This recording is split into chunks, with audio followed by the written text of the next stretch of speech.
हमारे माननीय प्रधानमंत्री नरेंद्र मोदी जी के प्रयासों से पूरे विश्व ने इस योग दिवस को स्वीकार किया है, क्योंकि योग हमें स्वस्थ बनाता है। केवल तन से ही नहीं, लेकिन मन से भी स्वस्थ बनाता है। जब हम पतंजलि योग की बात करते हैं तो उसमें 8 अंग हैं, से अष्टांग योग कहते हैं। यम, नियम, आसन, प्राणायाम, प्रत्याहार, ध्यान, धारणा, समाधि। तो इसमें से ज़्यादातर योगासन प्राणायाम को भी हम योग समझ लेते हैं। योगासन प्राणायाम हमें स्वस्थ बनाते हैं। ज़रूर ये हमारे लिए बहुत अच्छा व्यायाम है शरीर के लिए, लेकिन योग का ये संपूर्ण अर्थ नहीं है, क्योंकि उसमें ध्यान, धारणा, समाधि जो हमारे मन को स्वस्थ बनाने वाली क्रिया हैं, वो भी आवश्यक है। क्योंकि आज अनेक रोग जो हैं वो तनाव जनित हैं, तो तनाव का प्रभाव हमारे शरीर पर पड़ता है और 70% बीमारियां साइकोसोमैटिक बीमारियां हैं। तो ये बहुत ज़रूरी है कि हमारा मन भी स्वस्थ हो, मन शांत हो, मन प्रसन्न हो। तो योग, खासकर जैसे योग शब्द ही युज धातु से आया है, जो संस्कृत का शब्द है, जिसका अर्थ है संबंध या मिलन या जोड़। तो किसके साथ संबंध?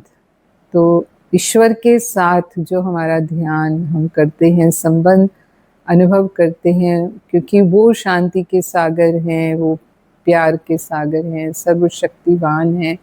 तो परमात्मा से योग करने से, ध्यान करने से, संबंध का अनुभव करने से हमारा मन शांत होता है, हमारा मन स्थिर होता है, संतुलित होता है, जिसे हम कहेंगे कि मन स्वस्थ होता है। इसके साथ साथ हम तनाव मुक्त भी होते हैं, हमारे व्यक्तित्व का विकास होता है और हमारे संबंधों में सुधार होता है, इंद्रिय संयम होने लगता है, जीवन में गुणों और शक्तियों का विकास होता है। तो ऐसे अनेक बहुआयामी लाभ हमें प्रतिदिन ध्यान योग को करने से भी होते हैं। वैसे मेडिटेशन शब्द जो है वो इंग्लिश भाषा के मेडिटारे से आया है, जिसका अर्थ है हीलिंग ऑफ माइंड, यानी वो प्रक्रिया जो हमारे मन को स्वस्थ बनाती है।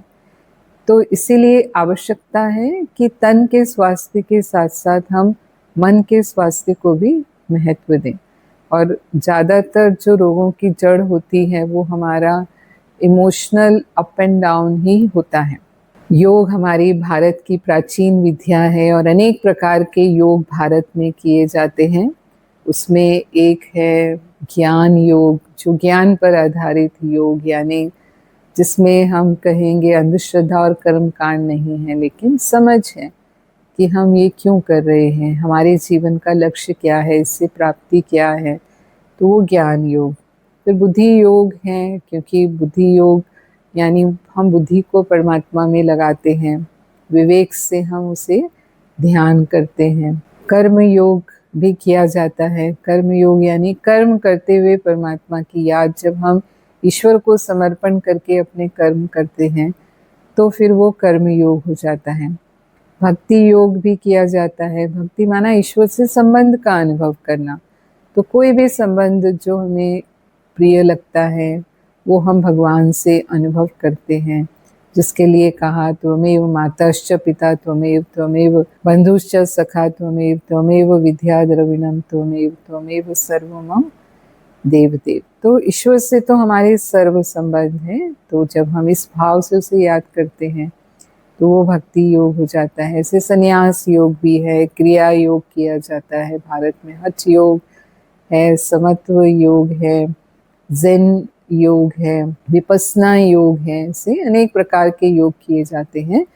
लेकिन इस ईश्वरीय विश्वविद्यालय में हम सहज राजयोग का अभ्यास करते हैं, यानी जो सर्वोच्च शक्ति परमात्मा है उसी के द्वारा सिखाया हुआ योग, जो किसी मनुष्य या गुरु के द्वारा नहीं सिखाया गया, लेकिन स्वयं परमात्मा ये राजयोग सिखाते हैं। तो योग कोई एक दिन मनाने की बात नहीं है, लेकिन ये तो हमारी जीवन शैली है।